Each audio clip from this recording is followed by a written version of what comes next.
Police investigating Jean Bradley's murder are now considering their next move. Scotland Yard says the incident room is still open. A team of officers working on the case will discuss the court's decision. They'll also be contacting the Crown Prosecution Service.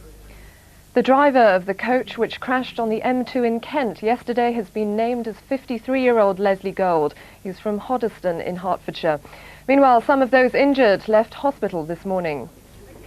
Survivors of yesterday's crash began leaving hospital this morning, signs of their narrow escape clearly visible, while relatives of the injured, newly arrived from the States, spoke of what had happened inside the coach yesterday. Her mother flew out of the window first, and she has the most facial cuts and head injury. And Shan flew through the window afterwards. When she came to, her other sister that was still alive was calling to her and calling for her mother, looking for her mother. And she told Shan that Debbie and Frankie were dead. They had been crushed by the bus.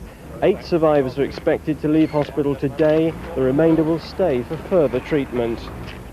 Campaigners fighting plans to build the M11 link road in East London are claiming a major legal victory. The High Court granted an injunction stopping the Department of Transport removing protesters from a tree which was due to be felled this morning. The tree on George Green in Wanstead has been classified as a dwelling by the court, a move the protesters claim makes legal history. It's the most beautiful victory I've ever had. Here. It is absolutely gorgeous, and you've seen the people turn out. And they finally not just have respect for the law because they don't break it themselves, finally realise the law is their friend, not their enemy. The Queen Mother has been attending a special service at Westminster Abbey to mark Armistice Day, which brought the First World War to an end 75 years ago. The Queen Mother opened a field of remembrance at the Abbey and met veterans of both World Wars. And that's it for the moment. We're back at 5 to 4 on BBC Two, and there'll be regular news bulletins throughout the day on your BBC local radio station. But now let's take a look at the local weather with Penny Tranter. Thank you, Gwennon. On the satellite picture, we can see hardly a cloud in the sky over our region. And for the rest of this afternoon, it's going to be bright with a fair amount of sunshine, but some patchy cloud developing. Temperatures around 9 to 10 degrees and not feeling too bad in the moderate west wind. This evening and tonight it should remain dry and relatively clear, but a chance of 1 or 2 showers along the coast of Sussex and Kent, and temperatures just a few degrees above freezing. Tomorrow it looks like being another dry and bright day, a fair amount of sunshine around, but some showers in the extreme south. And that's it. This is BBC One, the time 1 o'clock, time for the news with Edward Sturton.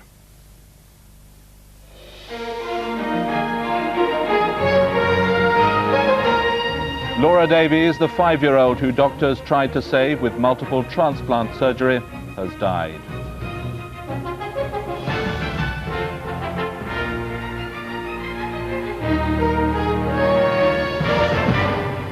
Good afternoon.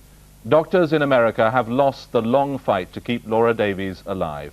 She'd had 2 multiple transplant operations, and her case attracted widespread public sympathy and financial support. The other headline, 17 people have been killed in a French motorway accident. The makers of high-class scent are told they can choose where they sell it and for how much. And 75 years on, remembering the dead on Armistice Day. Laura Davies had been in intensive care since she had her second multiple transplant operation in September, when she received 6 new organs. Her parents agreed that the machines keeping her alive at Pittsburgh Children's Hospital in America should be turned off this morning. Her grandmother said she was alone from God, and now he has taken her back. Jenny Bond reports. In her short life, Laura Davies fought hard to overcome seemingly... Laura was born with a rare bowel disorder which left her unable to digest food properly. Her parents were told that her only chance was to have a liver and bowel transplant. They decided to take her to the United States, where surgeons had experience of the operation. News of Laura's plight travelled far and wide. A public appeal raised more than £200,000, and King Fahd of Saudi Arabia contributed £150,000.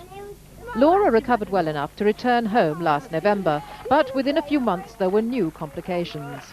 The family set off for Pittsburgh again, this time to deal with problems with her spleen. We was due to go back after a year, so we just brought that forward, and hopefully, you know, Laura will be sorted out and sort this spleen business out, and she'll be back bouncing the way she was a few months ago. But it wasn't to be. Her body had begun to reject its new organs. Further drastic surgery was needed, a 20-hour operation to replace her stomach, large intestine, small intestine, liver, pancreas and kidneys. That was in mid-September, and she never came out of intensive care. In the early hours of this morning, her mother asked the doctors to turn off the machine that was keeping her alive. Staff at the hospital gave their reaction. Staff who have worked very closely with Laura and her family over the past year have established very close working relationships with both Laura and her family, and they're very saddened today. In the end, for all her courage, the little girl who had proved a constant source of happiness and inspiration for her family found the fight for life simply too hard. Jenny Bond, BBC News. Laura Davies' long struggle has highlighted the moral issues surrounding transplant surgery. The pioneering techniques used on her provided her only hope of survival, but some have argued that she had to endure too much. Our health correspondent Fergus Walsh reports. She was a very happy child, and it certainly wasn't the time to say, well, now we stop, because how would you have stopped? I mean, how was you going to take a life away? Despite massive media attention and worldwide public support, there were a few critical voices. Her parents said they received some hate mail, and some commentators suggested the media attention was helping to distort clinical priorities. But Laura's doctors said at all times they acted in her best interests. What Laura has requires experimentation. You cannot treat Laura with conventional techniques, because conventional techniques have been exhausted.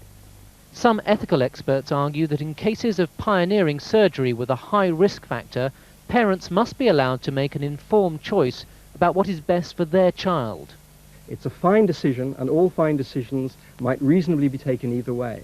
But we shouldn't be confused into thinking that it would have been right or ethical to prevent Laura's parents giving her that opportunity if that's what they wanted, which in this case they clearly did. And ethical experts argue that simply to deny treatment on grounds of cost would have grave moral implications. Fergus Walsh, BBC News. Well, a short time ago I spoke to Adrian Bianchi, the doctor who treated Laura at the Royal Children's Hospital in Manchester. I asked him whether he thought there was a temptation to push patients into operations in the interests of medical advancement. There is always a temptation, but that temptation is something we learn to grapple with, and to make sure that the treatment we give is in the patient's interest and not in science's interest primarily. And presumably in a country like America, money is a big factor as well. Money is a factor everywhere, also in this country. But again, as I've said, the first principle is to look at the patient and to provide for that patient that which you can. Do you think this is a dilemma that's beginning to become more common and more acute as medical science develops and as more and more operations become possible? As medical science develops new techniques, initially they are always very expensive. That shouldn't stop us looking into them, because later on they will become less expensive and more available. As more options become available, yes, the dilemma of when you offer treatment becomes more acute. I think you should always offer treatment depending on the patient's need and the individual patient's requirement. There is no dilemma there. The dilemma arises as to whether or not it is affordable, and that is something which society and our representatives in Parliament have got to grapple with, because that's what we elect them there for. At least 17 people have been killed in France's worst traffic accident for a decade. It's thought nearly 50 others were injured, 3 of them British. The accident happened at Martial de Mirambeau and appears to have involved 2 lorries. More than 30 other cars and lorries were engulfed by flames in the pile-up which followed. One survivor spoke of a wall of fire. The accident happened in the dark, with the road busy on the eve of a long bank holiday weekend. Details of the disaster are still confused, but it seems to have involved 2 lorries. One report says one of them caught fire on the motorway. Dozens of vehicles were involved in the subsequent pile-up and fire. We came over a hill, and it looked like fog at first, very dense, and it was smoke. There must have been 10 cars in front of us, all already hit. We broke, but we went straight into that, and we got hit about 6 times from the back of us, and a car went straight over us and landed on our car and the car in front. Ambulances took the injured to local hospitals, but rescuers faced appalling conditions. This morning, the work of clearing the motorway continued. The wrecks of dozens of cars and some heavy goods vehicles are still being cleared. The authorities say that the death toll of 17 is certain to rise. The task of searching the charred shells of cars for those travelling in them continues. Until that's completed, there'll be no final list of those who died and where they came from. It is known that at least 3 Britons were caught up in the accident but survived. A British lorry driver is also being questioned by police. Stephen Jessel, BBC News, Paris. There are reports of growing tensions between the Home Secretary, Michael Howard, and senior civil servants over his back-to-basics approach to law and order. This morning, a former senior civil servant accused Mr. Howard of attempting to discredit policies on criminal justice built up under previous Home Secretaries. As a result, he said demoralisation was setting in the courts, the prisons, and the civil service itself. Michael Howard's approach to crime is the centrepiece of the government's much trumpeted back-to-basics message, with the emphasis on punishment rather than what he calls trendy theories about the causes of crime. It's designed to grab headlines and appeal to the party and the voters alike. But it's gone down less well with senior civil servants at the Home Office. Some have told the BBC there's tension because they feel policies have been abandoned in favour of PR and that Mr. Howard ignores their advice. A former senior civil servant has been moved to write a newspaper article arguing that a radical policy shift has taken place with no discussion, leaving everyone, from judges to the police, quite bewildered. I think people are very confused. Policemen and women who I talk to are very unsure about whether they should now set aside 10 years' work on community policing and their wider relationships with the public and concentrate on feeling collars and locking up suspected villains. A much-respected academic Whitehall watcher, Peter Hennessy, agrees there's a big row going on. He says a policy like back to basics is bound to run into trouble with civil servants.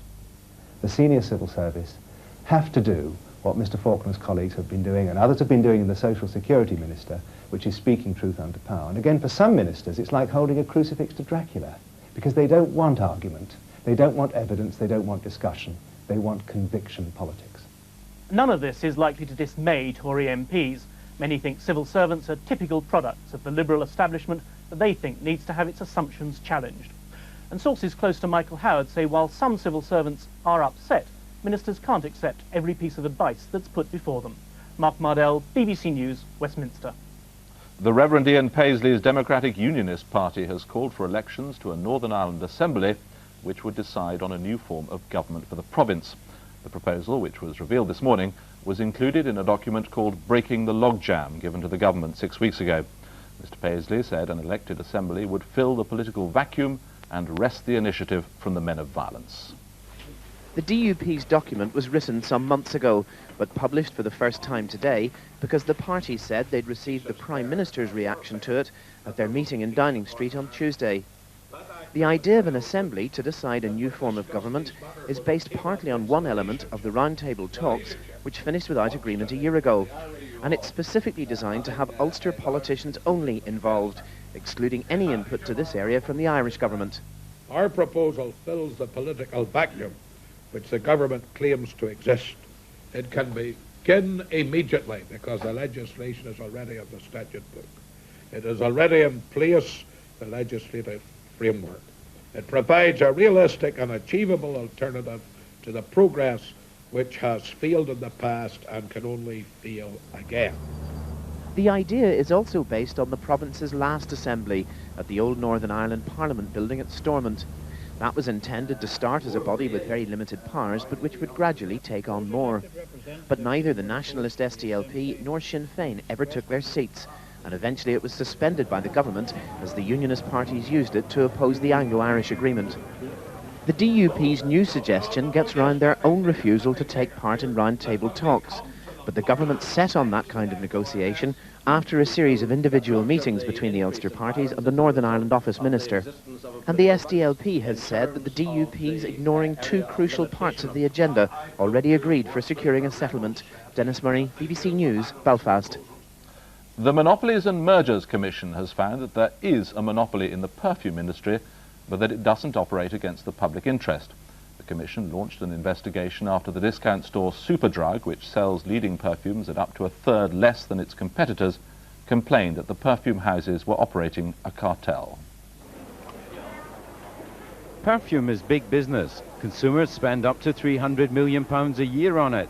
But thanks to a selling cartel, only 1,000 shops are allowed by the perfume makers to stock their wares. Discount retailers complained about this policy, saying it keeps prices artificially high. It is estimated that on a bottle of perfume costing £30, the raw materials cost around £2. Advertising and tax together account for another £13. That leaves a potential profit of around £15. But perfume is marketed as being more about glamour than hard cash, feeling good as well as smelling good. It's really part of the fashion business. They're buying this concept, this philosophy, this dream of a luxury good, and it's perhaps the sort of thing that they might not be able to buy the clothes, but they can certainly wear the scent. They might not be able to buy a Calvin Klein jacket or a Chanel jacket, but in wearing Number 5 or in wearing Escape or Eternity, they've got a little bit of that glamour. But for those retailers who've been selling perfumes at up to 30% off, today's verdict from the Monopolies Commission is a blow. The Commission found that although there is a monopoly in the industry, it does not work against the public interest. The discounters are furious that the Commission has backed the manufacturers who try to choke off their supplies. I think it's very strange. I mean, I think we hoped for something better than this, so we've certainly been supported by consumers. The Consumer Association fully support our case, and there's no doubt that before we entered the market, there was no discounting in this market at all, and the authorised retailers want to sell at full RSP, which gives them very large profit margins. We very much welcome the findings of the report. What it does is prove that everything that we've been doing not only is lawful, but is positively in the interest of our consumer. There are about 40 perfume buying days to Christmas, when about half of the year's sales are made. Today's decision means there'll be no rush of bargain offers. Ian Carson, BBC News. Charity workers have warned of an epidemic of cholera and other diseases amongst refugees fleeing tribal violence in the Central African state of Burundi. The United Nations says at least 750,000 people have fled to makeshift camps in neighbouring Zaire, Rwanda and Tanzania, many living in appalling conditions. Our Foreign Affairs correspondent George Aligaya has been to the border between Burundi and Rwanda. In all, about a fifth of Burundi's population is displaced. 350,000 have streamed into neighbouring Rwanda. Over a matter of days, the local population has been swamped. Rwanda, which is Africa's most densely populated country, can ill afford this exodus. Almost all the people who've fled here are from Burundi's Hutu tribe, running from an army dominated by the Tutsi ethnic group. Andre Nkazira told me how his son had been killed by soldiers. His grandchild was born in the camp, another orphan of Burundi's violence. So how long do you think you will stay here for? I won't go back until half the army are made up of my Hutu people. That's the only way to stop the killing. This is the rainy season. Almost every afternoon there's a tropical downpour. The makeshift shelters barely withstand the wind. Only a lucky few have so far been given plastic sheeting by the relief agencies. With the damp and cold, there's the ever-increasing danger of disease. Particularly, we're very concerned about water and sanitation-related diseases. Already we're seeing outbreaks of dysentery in the camp, which unfortunately can only lead to cholera unless we try and do something about it quickly. In fact, 1 in 5 of those turning up at the camp clinic already suffer from dysentery. Malaria too is taking its toll. As ever, the refugees need food, clothing and shelter, but the only long-term solution to their problem is an end to the threat of violence back home in Burundi. Even now, clinics inside the country receive people wounded in the intertribal fighting that was sparked off when soldiers assassinated the president 3 weeks ago. It's unlikely the refugees on the border will have the confidence to return, however desperate their plight becomes. George Alagaya, BBC News, on the Rwanda-Burundi border. There are concerns that the flu epidemic, which has gripped Scotland and the north of England for the past few weeks, is spreading.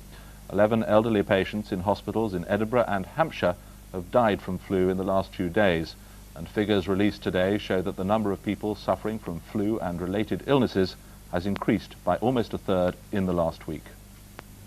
The new strain of flu is known as Beijing A. It was first identified last year in China. Since arriving in Britain, it's been spreading rapidly across the country. It's the elderly who are most at risk. At this long-stay geriatric unit in Edinburgh, 4 patients have died in the space of 24 hours from flu-related illnesses. And at this hospital in Hampshire, 7 elderly patients on one ward have died following an outbreak of flu. With a rapid increase in cases over the past 2 weeks, some doctors are complaining of difficulty in obtaining enough flu vaccine to protect their most vulnerable patients. In Cardiff, demand is outstripping supply and doctors are worried. If people at risk have not received vaccine and should have received it, then clearly there are likely to be increased admissions due to influenza virus with its attendant complications. The Department of Health say that production of flu vaccine has been stepped up following difficulties at one factory. They say there should now be enough to protect people at risk, but if doctors ask for more vaccine, it will be produced. Medical experts agree it's the arrival of this new form of flu that's created the shortage. This year the problem is that we haven't met exactly this strain before.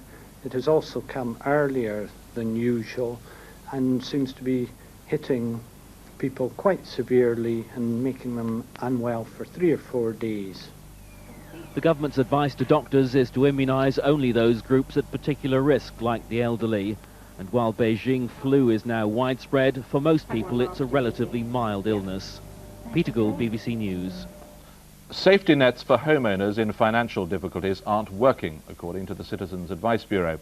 In particular, they criticise private mortgage protection schemes, which, they say, can have so many conditions and exclusions that they offer no protection at all. Nearly 32,000 homes were repossessed in the first half of this year. It's been their home for 21 years. They'd even paid off the mortgage. But the Bennetts from South London now face losing their house after falling into arrears on a home improvement loan. Mr. Bennett had to give up work after a serious accident, but Social Security wouldn't pay his mortgage interest because the improvements, they argued, weren't essential. And though a mortgage protection policy did provide cover at first, the insurance company withdrew after discovering he'd been taking antidepressant tablets. That, they said, amounted to a mental illness excluded under the policy. The family has already been to court 4 times to fight eviction. I can't think of a way out. I've tried all the ways and there just doesn't seem to be one. I mean, people say there's help out there, but I haven't found it yet. The report says insurers, under pressure from increasing claims, often change policies to exclude unemployment. They seem to be wording them far more tightly to cut out some of the perhaps more common problems that people face, so that if you haven't studied the small print very carefully, you may well find that your particular circumstances is not going to be covered. These abuses must be investigated and remedies found if they are found to be just that. But I wouldn't like the report itself to worry the hundreds of thousands, in fact millions of policyholders who already have this cover. They benefit from the peace of mind that it affords, and it will be there to pay out if anything does go wrong for them. But the Citizens Advice Bureau say new statutory regulations are needed, especially now the government is encouraging more homeowners to take out their own mortgage protection cover and rely less on the state. John Andrew, BBC News, South London. The government has defended its plans to publish league tables of truancy rates in schools. At a national conference on truancy, Baroness Blatch, the Education Minister, also attacked some schools for being lax in their monitoring of truancy. In this class, everyone's turned up, but nationally it's believed 1 in 3 14 and 15-year-olds plays truant every few weeks, and 1 in 10 16-year-olds once a week. Down the corridor, a special unit helps keep persistent truants off the streets and makes them feel at home in school. I just didn't like the teachers because they kept moaning at me. I used to go and sit around my mates, or I used to go and sit over the park. Sometimes I'd stay at home, and sometimes I'd just get on the bus. Everyone in education says truancy is a problem, but no one knows how to solve it. The Education Minister told today's conference that it can lead to crime, and defended the government's plan to publish league tables showing how many truants each secondary school has. This isn't a big stick exercise. This is an exercise that is, I hope, will promote individual teachers, whole schools, parents, anybody who has a part to play, including the government, to evaluate what it is they're doing, why it is children are not coming into school. I think they're largely a time-consuming waste of money, frankly. They are not going to tell us things we didn't know already. They're going to set schools against schools in a rather unhealthy way, and they stand in the way of addressing the real problems of stopping truancy, which is what we're about. The debate on truancy tables will be even fiercer when they're published next week. Wesley Kerr, BBC News. Police in the United States have launched an advertising campaign to try to help them track down absent fathers who fail to pay child support. Special investigation teams hope to recover some of the country's £18 billion in outstanding maintenance payments by naming so-called deadbeat fathers on television. Sheriff's office, open up the door! There are 10 million defaulting fathers in the US justice system, and Daniel Jenkins is one of them. Let's open up the door, it's coming down!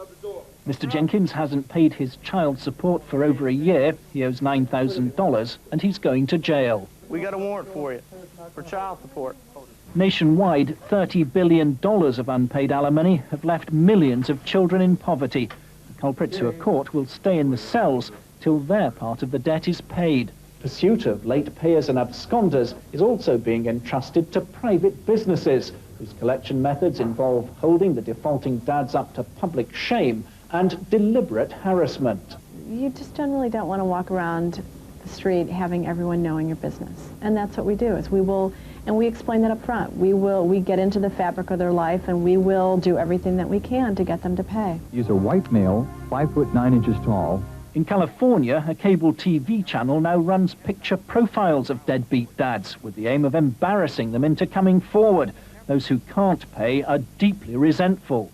I think it's unfair to fathers that are in my position. They cannot afford to pay. I am outraged and angry and upset about what's being done. But the US authorities are determined to use all available methods to enforce child support payments, keeping offenders everywhere in constant fear of arrest. We just want to see if he's here.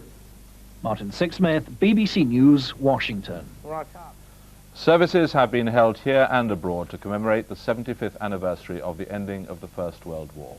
The Queen Mother attended a service at Westminster Abbey this morning to mark the moment the war ended at the 11th hour of the 11th day of the 11th month. Afterwards, she met veterans from both world wars. And in the Belgian town of Ypres, the centre of the Flanders battlefield, a dozen British First World War veterans made their annual visit to attend the memorial service. From there, our Europe correspondent Graham Leach reports. It was a hinge of history, really. Then, of course, the number of people that I knew, some of whom I went to school with, and many of whom I trained with, who just didn't make it, and they're here. In 1914, Donald Hodge, now 98, was a corporal with the 7th Battalion, the Queen's Own West Kent Regiment.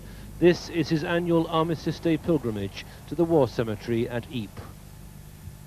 An unknown, an unknown, an unknown, an unknown. It's my duty. I consider it my duty to come here as long as I can to remember them.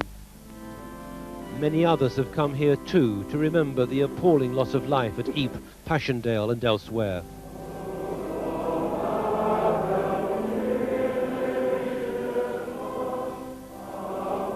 Around 1 million perished in this part of Flanders, British and Empire troops and German soldiers, as the Great War came to a grinding standoff in the trenches. There are many still unaccounted for. There are a lot of men, well over 150,000, whose bodies have never been recovered at all and still lay out there in no man's land. The carnage was colossal. Some fear this could be the last official commemoration, given the dwindling number of veterans. But the people here seem unlikely to allow the passing of this annual act of remembrance. Graham Leach, BBC News, Ypres. And that's it this Thursday lunchtime from the 1 o'clock news. Good afternoon.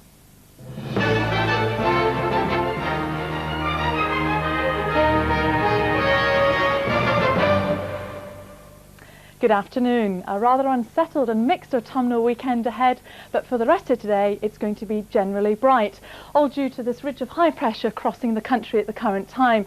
But that doesn't tell the whole story, because we have got some lumpy cloud over parts of northern England, Scotland and Northern Ireland, and that's been giving us some showers in these areas during this morning. Those will continue during the early part of the afternoon, and perhaps one or two filtering into the Midlands later on this afternoon and into central parts of the Highlands later on. But for the eastern part of England and Scotland, it's going to remain dry and bright with a fair amount of sunshine. Really is going to be quite a pleasant afternoon. Temperatures in the north around 6 to 9 degrees, so quite cool, but further south, temperatures around 9 to 12 degrees, so very similar to yesterday, so it will feel quite pleasant. During this evening we'll see further showers continuing in many western areas, and during tonight we may just see one or two showers brushing the extreme southeastern part of England later on.